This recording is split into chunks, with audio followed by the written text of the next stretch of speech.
అందరికీ నమస్కారం. నేను మీ పద్మలత కొఠి. ఈరోజు మన టాపిక్ ఏంటంటే ఇంగ్లీష్లో మాట్లాడాలి అంటే గ్రామర్ అవసరం. గ్రామర్ అవసరము అయితే అందులో ముఖ్యమైన టాపిక్ టెన్సెస్ అనమాట. టెన్సెస్ అంటే ఏంటి మరి, ఆ టెన్సెస్ని ఎలా యూజ్ చేయాలి, ఇవన్నీ మీరు ఇప్పుడు ఈ వీడియోలో నేర్చుకోబోతున్నారు సింపుల్గా అనమాట. సో టెన్సెస్ అనేది టైం మీద ఆధారపడి ఉంటుంది. సో టైం అంటే సమయం. సో సమయాన్ని మనం ఎప్పుడైతే యూజ్ చేస్తామో అది 3 రకాలుగా ఉంటుంది. ఒకటి ప్రెజెంట్ టెన్స్ అంటే ఇప్పుడు జరుగుతున్నది, 2 పాస్ట్ టెన్స్ గతంలో జరిగిపోయింది, ఫ్యూచర్ టెన్స్ అంటే భవిష్యత్తులో జరగబోయేది అనమాట.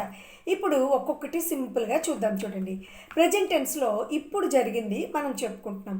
మనం ఇప్పుడు చేస్తున్న పనిని గురించి చెప్పడానికి మనము ప్రెజెంట్ టెన్స్ని యూజ్ చేస్తాం అనమాట. సో స్ట్రక్చర్ ఏంటి, సబ్జెక్ట్ ప్లస్ వెర్బ్ అనమాట. దాని బేస్ ఫార్మ్ ఎస్ అనమాట. సో ఐ ఈట్ రైస్, నేను అన్నం తింటాను. ఐ ఈట్ రైస్, నేను అన్నం తింటాను. షీ ఈట్స్ రైస్ అంటే ఆమె అన్నం తింటుంది. వీ గో టు స్కూల్, మేము స్కూల్కి వెళ్తాము. డైలీ లైఫ్లోని మనం సెంటెన్సెస్ కొన్ని యూజ్ చేస్తాం. అది ఎలాగా, ఐ వోకప్ ఎట్ 6 AM, 6 గంటలకి నేను నిద్ర లేస్తుంటా. ఐ బ్రష్ మై టీత్, నేను నా పళ్ళు తోముకుంటాను. ఐ గో టు ఆఫీస్, నేను ఆఫీస్కి వెళ్తాను. ఇవన్నీ కూడా మనము ప్రజెంట్ టెన్స్లోని సాధారణంగా మాట్లాడుకుంటాం. పాస్ట్ టెన్స్ అంటే ఏంటి, గతంలో జరిగేవి. ఇదేంటి, ఆల్రెడీ అయిపోయిన పని గురించి మాట్లాడడానికి అనమాట. ఇది ఎలాగా, సబ్జెక్ట్ ప్లస్ వెర్బ్ పాస్ట్ ఫార్మ్లో ఉంటుంది.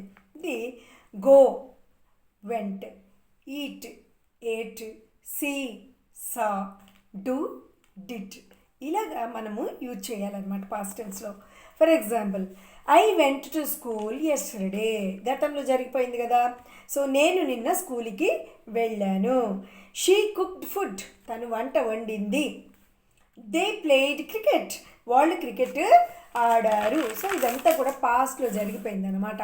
సో డైలీ సెంటెన్సెస్ మనం ఎలా యూజ్ చేస్తాము అంటే, ఐ వోకప్ లేట్, నేను లేట్గా లేచాను. ఐ వాచ్డ్ ఏ మూవీ, నేను ఒక సినిమా చూశాను. అండ్ ఐ స్లెప్ట్ ఎర్లీ, నేను త్వరగా పడుకున్నాను. సో ఇవన్నీ కూడా పాస్ట్ టెన్సే. ఇప్పుడు ఫ్యూచర్ టెన్స్ గురించి చెప్పుకుందాం.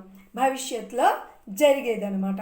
అయితే రేపటిది, రేపు జరగబోయేది, నెక్స్ట్ వీక్ జరగబోయేది, లేదు అంటే ఫ్యూచర్లో జరిగే ఏ పని అయినా సరే చెప్పడానికి మనము ఫ్యూచర్ టెన్స్ యూజ్ చేస్తాం. దీని స్ట్రక్చర్ ఏంటి, subject plus will plus verb అనమాట. I will go to school tomorrow, రేపు నేను రేపు స్కూల్కి వెళ్తాను. I will go to school tomorrow. She will cook food, ఆమె భోజనం వండుతుంది.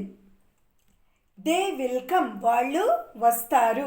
సో ఇవన్నీ కూడా ఫ్యూచర్ టెన్స్లో అనమాట. అయితే ఇక్కడ డైలీ యూసేజ్ సెంటెన్సెస్ ఏంటి, ఐ విల్ వేకప్ ఎర్లీ, నేను తొందరగా నిద్ర లేస్తాను, నేను త్వరగా నిద్ర లేస్తాను. ఐ విల్ స్టడీ ఇంగ్లీష్, నేను ఇంగ్లీష్ చదువుతాను. ఐ విల్ బికమ్ కాన్ఫిడెంట్, నేను కాన్ఫిడెంట్గా మారుతాను. సో ఈ విధంగా మనము టెన్సెస్ని యూజ్ చేసేటప్పుడు జాగ్రత్తగా యూజ్ చేయాలన్నమాట, బేసింగ్ ఆన్ టైం. అయితే ఐ ఏట్ రైస్, ఇది ఏంటిది, ప్రెజెంట్ టెన్స్లో ఉంది. నేను ఇప్పుడు తింటున్నా కదా, ఐ ఈట్ రైస్.